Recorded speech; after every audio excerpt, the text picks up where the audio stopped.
বর্ধমান বিশ্ববিদ্যালয়ে আইন বিভাগের ছাত্রদের ডেপুটেশন ঘিরে ধুন্ধুমার। ঘটনাস্থলে বর্ধমান থানার পুলিশ। বেশ কয়েক দফা দাবি নিয়ে বর্ধমান বিশ্ববিদ্যালয়ের রেজিস্ট্রারের কাছে ডেপুটেশন প্রদান করতে যান বুধবার বর্ধমান বিশ্ববিদ্যালয়ের আইন বিভাগের ছাত্রছাত্রীরা। তারপরে হঠাৎই বেঁধে যায় ঝামেলা। উত্তেজিত হয়ে পড়ে বর্ধমান বিশ্ববিদ্যালয় আইন বিভাগের ছাত্র এবং ছাত্রীরা। তারা অভিযোগ করে বলেন, রেজিস্ট্রার এবং কিছু বহিরাগত ছাত্র তাদের মারধর করছে, ধাক্কা মেরে ফেলে দিয়েছে। আমাকে রেজিস্টার ধাক্কা মেরেছে, রেজিস্টারের পোষা গুন্ডাগুলো আমাকে মেরেছে, বিভিন্ন জায়গায় মারধর করছে আমাদেরকে, যাদের বিরুদ্ধে 1.5-2 বছর ধরে আমরা কমপ্লেন করছি। 50 থেকে 60টা কমপ্লেন জমা পড়েছে। তাদেরকে নিয়ে বসে রেজিস্টার চা খাচ্ছে, অ্যান্টি চেম্বারে বসে মিটিং করছে। আমাদেরকে সবাইকে বার করে দিয়েছে, আর সে এখন উপরে বসে আছে, রেজিস্টার এগুলো করাচ্ছে। হ্যাঁ, আমাদেরকে বার করে দিয়ে দরজা বন্ধ করে দেওয়া হচ্ছিল। অভিযোগ আপনারা নাকি রেজিস্টারকে ঢুকতে দেন।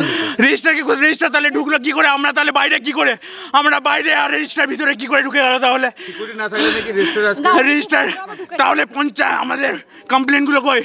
আমাদের এতগুলো কমপ্লেন, তাহলে 2022 থেকে আমরা কমপ্লেন জমা দিচ্ছি, VC sir, pro-VC sir, registrar স্যারকে জমা দিচ্ছি। তাহলে ওনারা কি করছেন?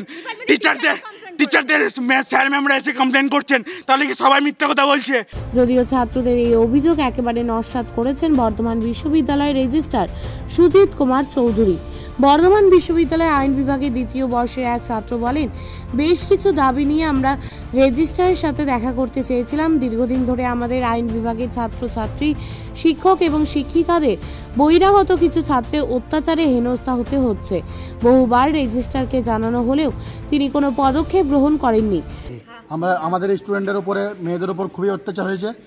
কয়েকজন ছেলে মেয়ে আছে যারা এখন ডিসকোয়ালিফাইড হয়ে গেছে, তারা ডিপার্টমেন্টের ছেলে মেয়েদের উপর মারপিট করেছে। কোন ডিপার্টমেন্ট? আমরা ল ডিপার্টমেন্ট থেকে। হ্যাঁ, তারা ম্যামদের স্যারদের সঙ্গে মিসবিহেভ করেছে, বোর্ড ভেঙেছে, নোটিশ বোর্ড ভেঙেছে। তারা স্যারদের বাইক ভেঙে দিয়েছে, ম্যামকে স্টক করেছে। এইসব প্রত্যেকবার আমরা কমপ্লেন দিয়ে গেছি। স্যার ম্যামরা নিজেরা এসে এখানে অথরিটির কাছে কমপ্লেন দিয়ে গেছে, কোনো রকম কোনো স্টেপ নেওয়া হয় না। এবং যাদের বিরুদ্ধে কমপ্লেন দেওয়া গেছে তারা প্রত্যেকে এসে রেজিস্ট্রারের রুমে চা খেয়ে যায়, তারা ভিতরে পার্সোনাল মিটিং করে।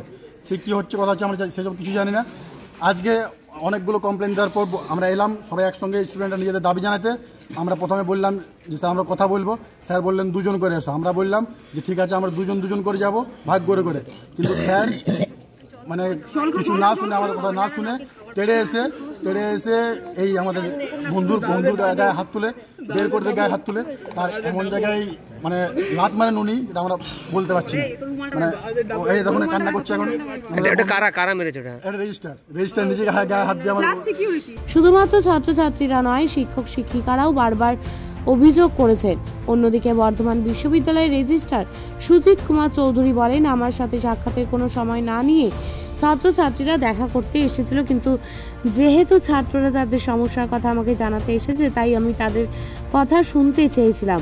অনেক ছাত্রছাত্রী আসার জন্যই বলেছিলাম 4 থেকে 5 জন আমার ঘরে এসে এবং তোমাদের সমস্যার কথা আমাকে জানাও। যদিও ছাত্রছাত্রীরা সবাই আসার জন্য হইচই করতে থাকে। আমার নিরাপত্তারক্ষী তাদের বারবার বারণ করলেও তারা কোনো কথায় কান দেয় না। তারপর আমি যখন উঠে বাইরে যাই, আমাকে ঠেলে ফেলে দেওয়ার চেষ্টা করে। ঘটনাস্থলে বর্ধমান থানার পুলিশ এসে পরিস্থিতি স্বাভাবিক করে। যে প্রায় গোটা 25 ছেলে বাইরে দাঁড়িয়ে আছে, আমি ভাবলাম আমার সঙ্গে দেখা করতে। আমি বললাম যে উনি আসতে বলবে, আমি নিজে থেকেই বললাম আমাদের সিকিউরিটিকে যে ওদেরকে 4-5 জন আসতে বলবে। এই ডেপুটেশন তার নিয়ম হচ্ছে যে আগে থেকে টাইম নিতে হয়। টাইমও নেয়নি, তাতেও আমরা তো নিজেদের স্টুডেন্ট, সিস্টেমের আগে আমি টাইম নিতে ওদের সঙ্গে কথা বলতে চেয়েছিলাম।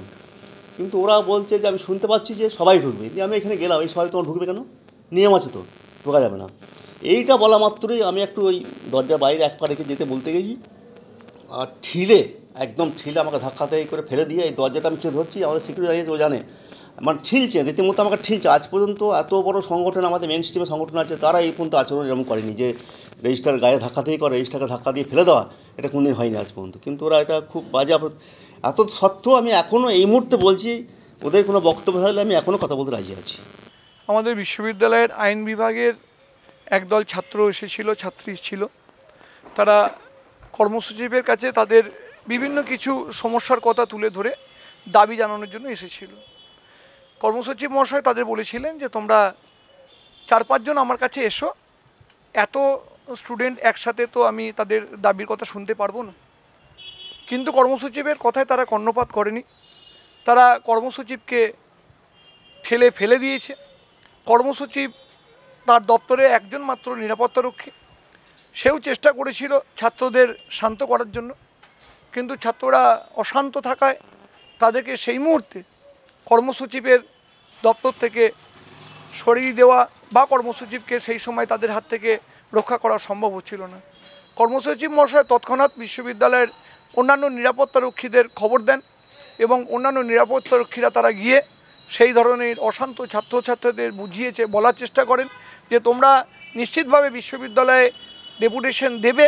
আমাদের বিশ্ববিদ্যালয়ের নির্দেশই আছে যে কর্মসূচি বা উপাচার্য বা সহ উপাচার্য যে কোনো আধিকারিকের ঘরে ডেপুটেশন দেওয়ার জন্য 4-5 জনের প্রতিনিধি যায় এবং সমস্ত ছাত্রছাত্রীরা বিশ্ববিদ্যালয়ে আসে, তোমরা সেইভাবে যাও। সেটা তারা কিছুতেই শুনতে চায়নি এবং একটা উত্তপ্ত পরিস্থিতি তৈরি হয় এবং উত্তপ্ত পরিস্থিতির জন্য যে কোনোভাবে পুলিশও খবর পায়, পুলিশও এখানে চলে আসে।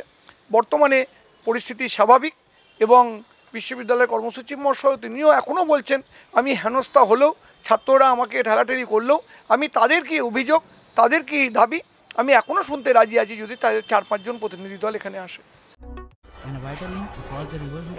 কি গো, আমার নেকলেসটা কেনার ব্যাপারে কিছু ভাবলে?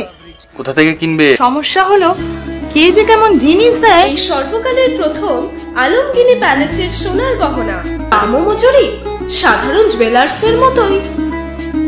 প্রচুর চোখ ধাঁধানো নিত্য নতুন এক্সক্লুসিভ গহনার ডিজাইন যা আপনাদের মন কাড়ার মতো। বাহু, অন্নপ্রাশন অথবা যে কোনো অনুষ্ঠানে আপনার পছন্দ মতো গহনা অর্ডার নেওয়া হয়। যখন দাম ও মজুরি সাধারণ জুয়েলার্সের মতোই, নিত্য নতুন ডিজাইন ও প্রতিটি গয়না গ্যারান্টি যুক্ত পাওয়া যাচ্ছে, তাহলে আজই চলো শোরুমে আলমগিনি প্যালেসে।